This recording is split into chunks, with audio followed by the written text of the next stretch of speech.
1학년 2학기 국어 1단원 소중한 책을 소개해요. 내가 좋아하는 책을 소개합니다. 우리 1학년 친구들 안녕하세요. 선생님은 여러분과 함께 국어 과목을 공부할 로찌 선생님입니다. 선생님과 함께 국어 시간이 즐거운 시간이 되도록 신나게 공부해봐요. 오늘은 글을 읽은 뒤에 그 글에서 재미있는 부분을 찾아보는 활동을 할 거예요. 그리고 글을 읽고 나서 새롭게 알게 된 내용도 같이 알아봐요. 선생님이 시 하나를 들려줄게요. 잘 들어보세요. 매미 소방관 김현욱 여름 땡볕 느티나무 아래 앉아 있으니 어디선가 소방관처럼 생긴 매미 한 마리 앵앵 날아와서는 맴 물을 뿌린다. 느티나무 그늘이 매미 소리에 젖어 시원하다. 선생님은 처음 이 시의 제목부터 너무 재미있었어요. 매미를 소방관이라고 표현했잖아요. 소방관은 어떤 일을 하시는 분이시죠? 그래요. 소방관은 물을 뿌려서 불을 꺼주시는 고마운 분인데 매매 울어대는 매미를 소방관이라고 했어요. 정말 여름 땡볕은 뜨겁고 더운 느낌인데 물을 뿜는 것 같은 매미 소리 때문에 시원하다는 표현이 신기하고 재미있었어요. 여름에 시끄럽게 들리는 매미 소리에 대한 새로운 느낌이지요. 이처럼 시에서는 재미있는 표현과 재미있는 장면이 많이 있답니다. 선생님이 또 재미있는 시를 찾았어요.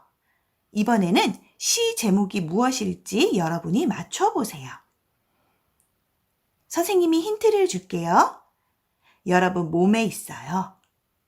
그리고 간지럼을 잘 타는 곳인데 씻지 않으면 냄새가 날 수도 있어요. 아직 무엇인지 모르겠다고요? 그럼 결정적인 힌트를 줄게요. 우리 몸 가장 아래에 있고 10개의 친구가 모여 있답니다. 무엇일까요? 맞아요. 발가락이에요.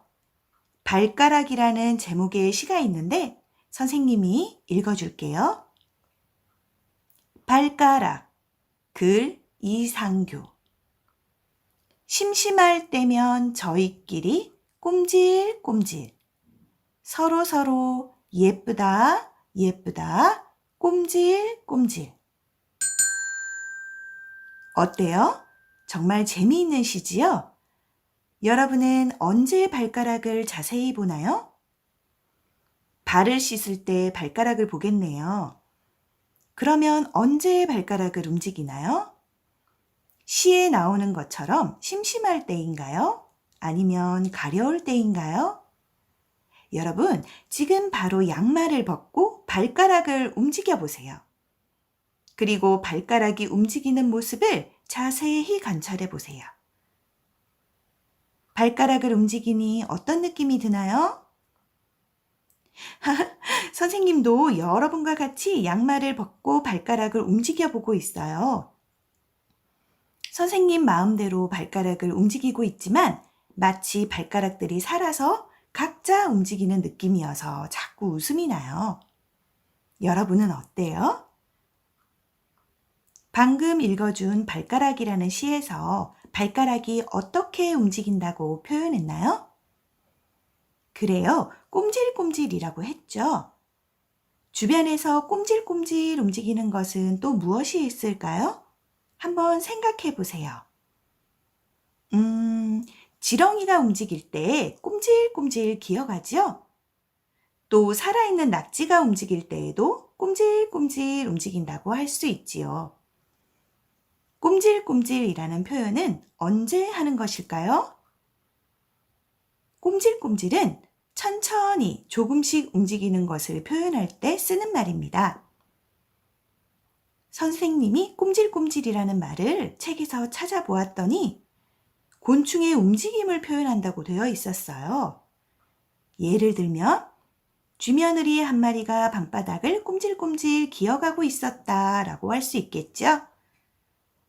앞에서 발가락이라는 동시에서 재미있는 표현을 찾아보았습니다. 여러분도 시를 읽을 때 재미있는 표현을 찾아서 읽으면 글이 더 재미있게 느껴질 거예요.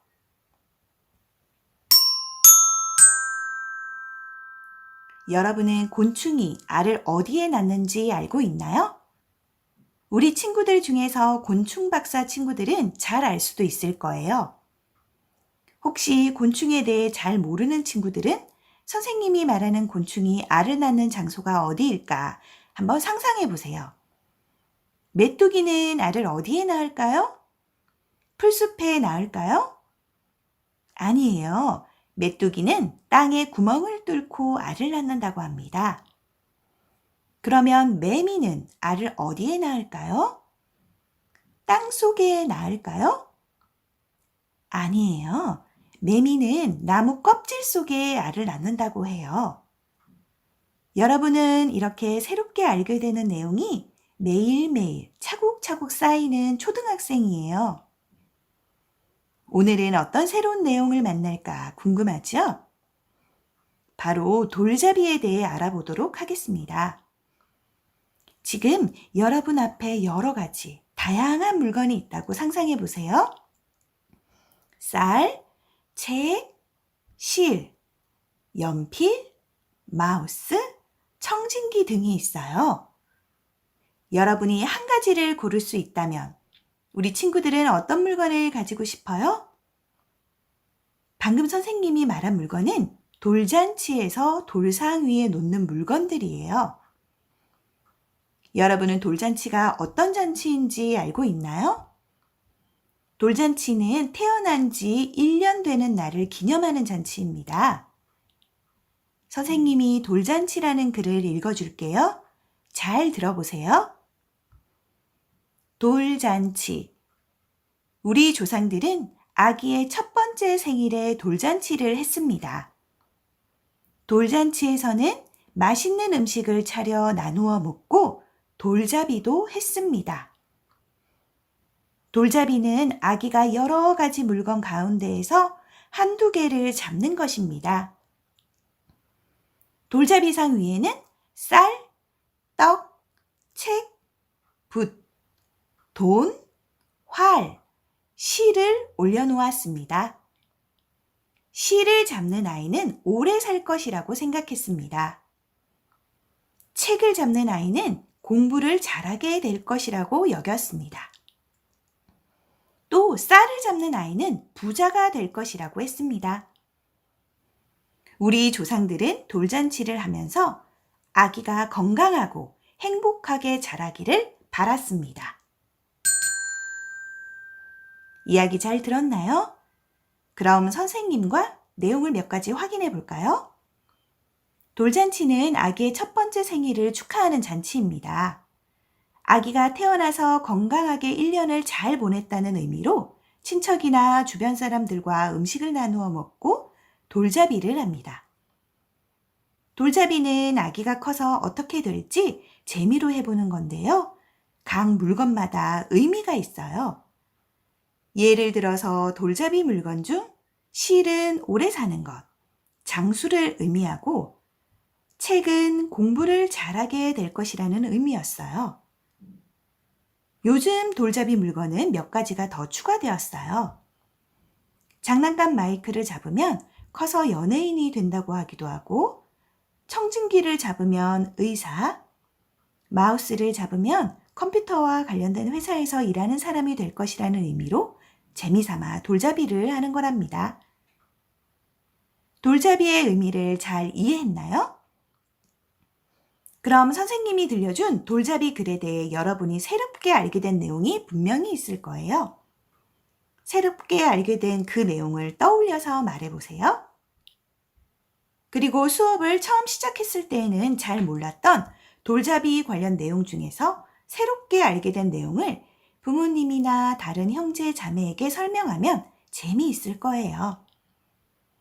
또 여러분이 돌잔치 때 잡았던 돌잡이 물건이 무엇인지 알아보고 여러분 돌잔치 사진을 찾아보면 더 확실하게 이해가 될 거예요. 그리고 조금 더 알고 싶은 내용이 있다면 학교 도서실이나 집 주변 도서관이나 아니면 인터넷에서 관련된 내용을 검색해서 읽어보면 여러분의 생각 주머니가 조금 더 커질 거예요. 그럼 우리는 다음 국어 시간에 만나서 재미있게 읽은 책을 소개하는 내용에 대해 공부하도록 해요. 그럼 그때까지 모두 안녕!